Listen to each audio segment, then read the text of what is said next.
I'm asking you to think with me what Paul is bringing into the picture, because I believe when he gives this statement that whosoever believes in him, this salvific faith, this salvific experience is for anyone who comes into the picture. I want to remind you, this is the moment where we understand that this salvation experience in faith, again, faith is the means that takes you to that salvation experience. Faith is the means that you move away from justifying yourself with something else except Jesus. You're worshiping something else. So in reality, watch this. In reality, without faith in Jesus Christ, with or without faith in Jesus Christ, in reality, based on what we're saying, in this world, there's only two religions. You either trust the justification of Jesus Christ, or you trust your own justification. Please look at me for a second. This only gets a little crazy. I'm going to spend the remaining of the series through the book of Romans, and specifically in the next few weeks, as we dissect the remainder of chapter 1, 2, and 3. It's going to get really crazy, because what's going to happen, look at this, what's going to happen, if you read ahead, what Paul is going to tell us is, you either worship the Creator, or you worship creation. And what he's going to do for the next few chapters, he's going to basically take us into the depravity of mankind. How we decided to worship sexuality, to worship indulgence, to worship religious life. Are you following this? So in this life, you can only worship two things. You worship the Creator, or you worship creation. And that's why we're describing that this salvific, this saving faith is faith that is always continue faith. So the implication, folks, come on, listen before I go to 17. The implication, so I can move on. The implication is that salvation in Jesus Christ by faith alone, in Christ alone, is something that happens at a specific moment in your life, and it has a reflection on a continuing experience. So justification happens here, and then sanctification is the byproduct that takes you eventually on that final day to glorification. I'm using big words, just hang on, I'll try to explain that. Here we go, verse 17. For in the gospel, come on, listen. For in this gospel, everything I just told you, here is how it closes. At the end of the day, it's not that you're going to go to heaven, although you are. At the end of the day, it's not you're going to fulfill the American dream, which I hope that you do. Maybe not, I don't know, whatever. At the end of the day, you'll save your marriage. See, this gospel is not the overpromise that you're just going to cruise through life. At the end of the day, this gospel is the revelation of the righteousness of God. Have I mentioned to you in the past that everything is about the righteousness of God? Have I brought that before you? See, this is so important to us because this righteousness of God, I want you to hear this with eagerness. Come on, listen. This righteousness of God, once you embrace verse 16, once you understand that you can only worship the Creator or creation, once you come to the understanding that trust in Jesus by faith alone, in Jesus alone, is a continuing experience, that quitting is never an option. Please listen. This is a reminder that in this context of faith, in this journey of learning to trust God on a daily basis, you will realize one thing. That God, in His mercy, in His love, He has given us what we need most. And I'm just going to be plain and simple to you, because I don't have a whole lot of time to explain this in detail. If you come back at 6 o'clock in the afternoon, we'll explain this in detail. But right now, I'm just going to give it to you very simple. What mankind needs the most is a righteous God. We need a God who is righteous. Wouldn't you agree that there is a lot of injustice in the world? Don't you have questions about why in the world are we so whatever, upside down, morally, whatever? There is a God who is righteous. And this righteous God is the God who literally sits on His throne, and He demands righteousness. The good news of the gospel, because a lot of people try to divorce the God of the Old Testament and the God of the New Testament. The God of the Old Testament is about the law, and He's like an old man with a magnified glass looking at you and seeing where you can mess up, so He can punish you. And then some people look at the New Testament and says it's all about grace, which I think people in reality is a lot of grease. This is not grace. This is abuse that we give to the holiness of God. So here's the bottom line. This God who is righteous that we need is also the God that provides righteousness. This God who is just, and He will call you to an account one day, is the God who also justifies. Are you tracking on this? He is just, but He's also the justifier. I'm going to say that one more time. He is just, but He's also the justifier. In other words, He set a standard through the law in the Old Testament that nobody could fulfill. So we feel the weight, we feel lost, we feel the pressure. And these people that he's writing to, they thought that had fulfilled that. And Paul is going to spend the entire letter to say, you cannot do it. This is why Jesus shows up, because Jesus is the fulfillment of everything that you have tried to do and you continuously and miserably fail. So this is why he gives us what we need most, which is a God who is definitely and completely righteous. Now the question comes now, how does He impart this righteousness? I just gave you verse 16, which I hope makes you hungry for verse 17 and the righteousness of God. See, my daughters, in the last few months, they have fallen in love through high school. Both of my girls. I have a junior and I have a freshman in high school. And I don't know if it's in the family because my younger sister is in this as well as a career, but they all have fallen in love with law enforcement. Law enforcement. So what's happening is that through high school, both of my girls, they have been exposed to law enforcement classes. And this past weekend, I had to wake up really early because my oldest, she had a competition at the island. Law enforcement competition. And she had to be at school by 5:30 in the morning, which I was very tempted to drop it off at night and just let her sleep in the library. But I said, that probably will get me in trouble with the law. Ironically, she's studying law, so it's not going to work out. It might affect my testimony at church, so I said, I'm not going to do it. So anyways, we went and dropped her off in the morning, and she spent the whole Friday at the island competing over this thing. So what she allowed me to look at this, because again, this is totally new to me. She brought home the gear that they use. This is the measurement for where you find the dead body and you measure the distance. Any volunteers? Not any. Okay, we can measure the distance for you right now. And then she brought a lot of stuff that has to do with the items that they use, because she competed on what is called the CSI, the crime scene investigation. Track of this. So she brought a lot of this. Here's what I want you to think with me for a second when I talk about the righteousness of God. I just explained to you that we need a righteous God, because we will eventually justify ourselves one way or another. Huh? Everybody tracking on this? I don't have to repeat that. I don't have time to explain this. Look at me for a second. Part of this investigation that the law enforcement system does for us, especially when there's a crime, okay, there's a branch of this that is called forensics. Are you familiar with that word? Mm-hmm. That has to do with going beyond what is just, I guess I would use the word perceived through the senses. You got to go into deeper investigation, something that seems to be beyond what is the realm of your reality.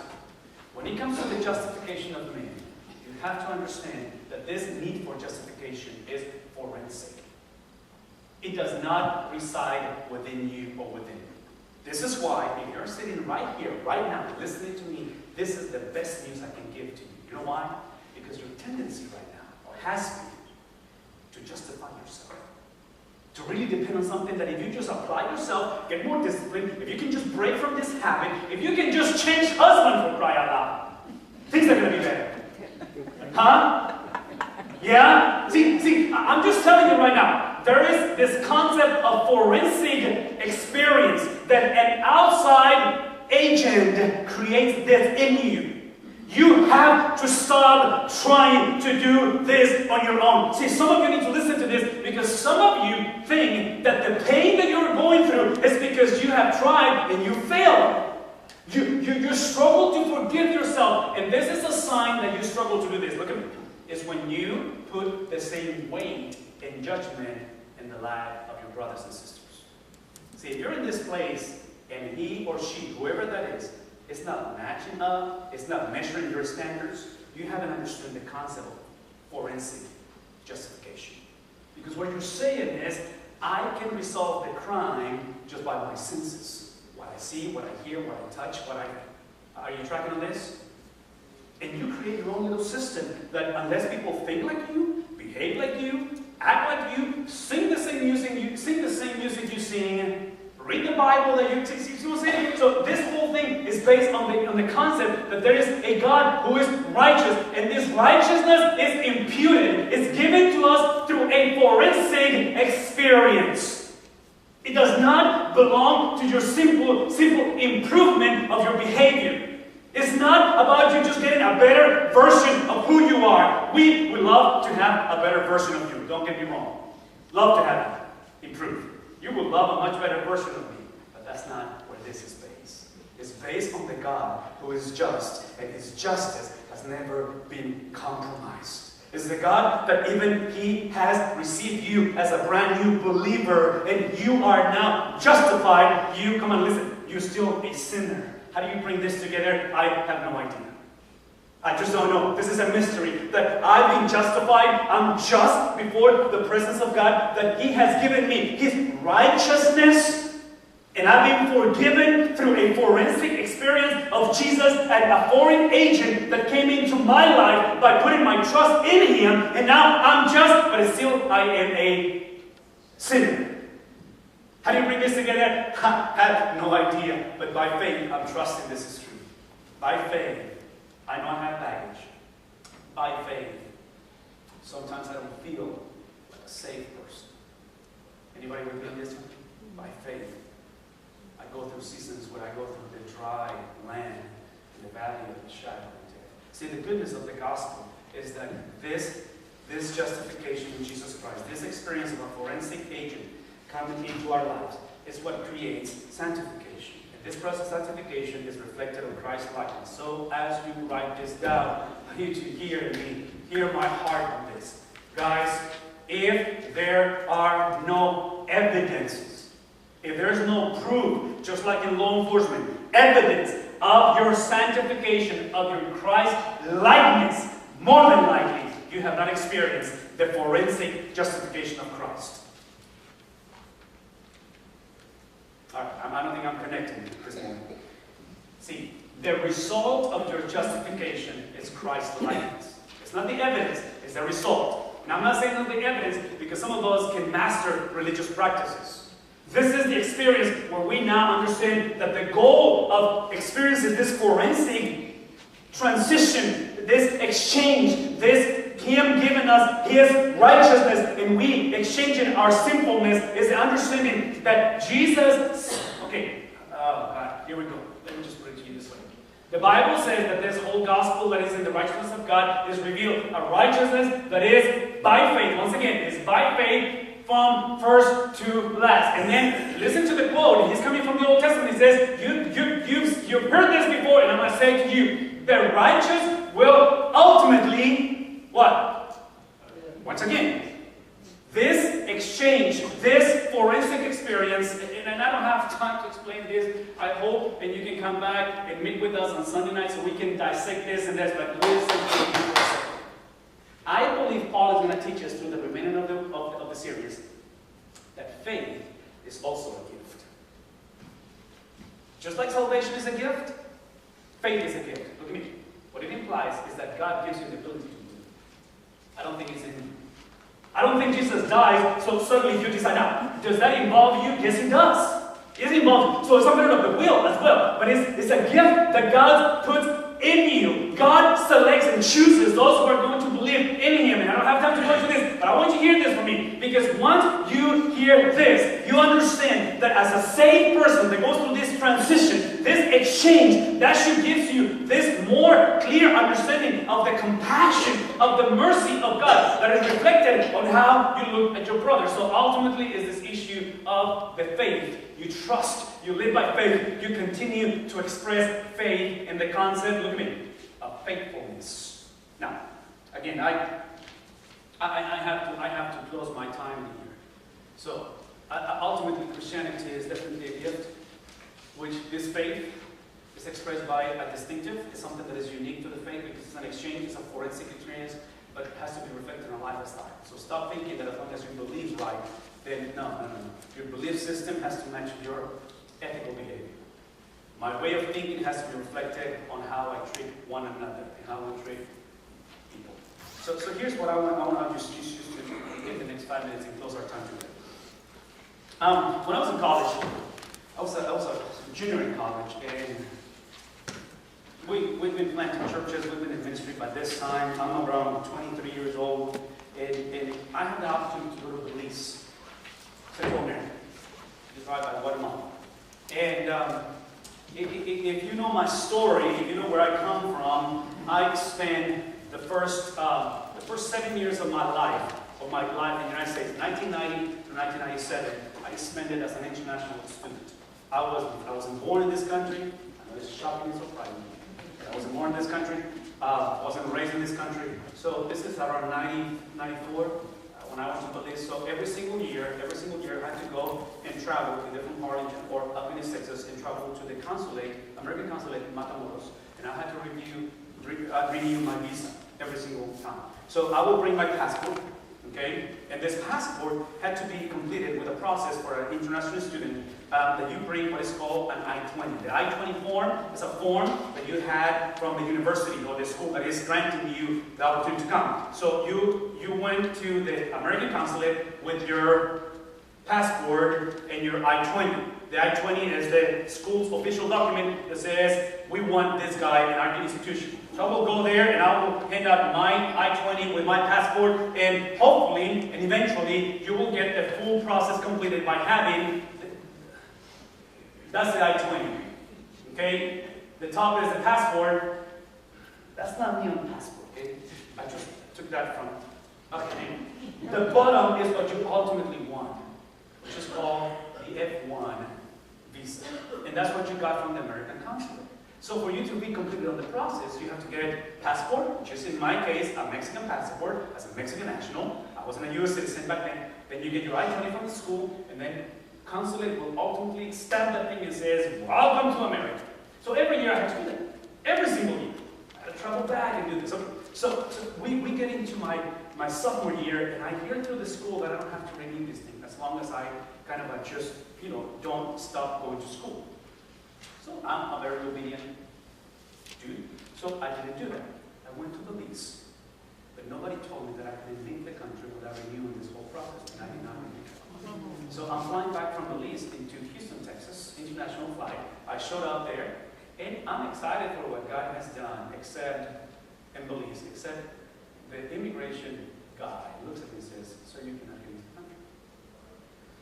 And I said, okay, this is the airport. So anyways, we go about 3 hours of waiting and dialoguing and making phone calls, and through God's mercy, I'm able to get into the country. But this official basically told me at the end, you don't have to go. You don't have to leave the United States. You can go ahead and stay. And I stayed, and I went through my college and finished college, and they got married. Now, the beautiful thing about marriage for people like me is that I got a chance to marry a U.S. citizen.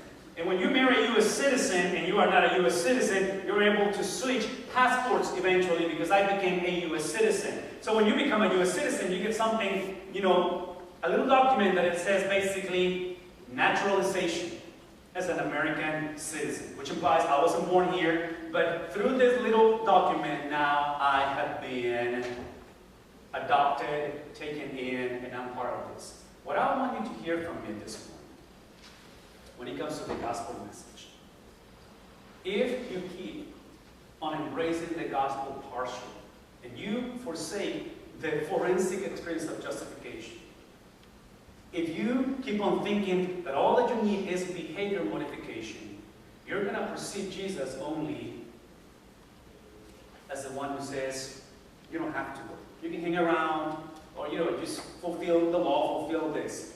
But once you become a U.S. citizen, you're welcome to stay. You are now welcome into this, because ironically, this little document says that I have exactly the same privilege that you have. The same rights and responsibilities. Everybody with me on this? See, the irony of the story is that I became a U.S. citizen the day that President Obama became the president of this country. It was in that very same week. And I remember them saying, I remember this back in November when he became the president, they were talking about the national debt, and they made this whole mathematical thing where every single U.S. citizen got about $25,000 debt. If we divided the whole thing out, I just felt welcome to America. I really felt welcome to this country. I said, I got my piece of the debt, I guess. You follow me on this? See, here's what I want you to know. Where are you in this process? Are you the type of person that you're just hoping not to be taken away? And you hold on to your passport? You hold on to certain rules? Or have you been welcomed? Have you been taken? Have you been adopted? See, this is the morning where I want to just invite you, as we look into the series and as we move into this forward, to remind yourself that if you only embrace the sacrifice of Jesus, but you forget that the sacrifice of Jesus was given to you, that he not only died for your sins, but he lived on this earth. See, he lived so you can not just be forgiven, but you can be made whole again. And I just got the impression that some of us would just settle for being forgiven. All that we want is to avoid any more trouble or complications. All that we want is just not to make the same mistakes our parents made. But I'm just telling you, Jesus came to this world to give us a lifestyle of holiness, righteousness, embracing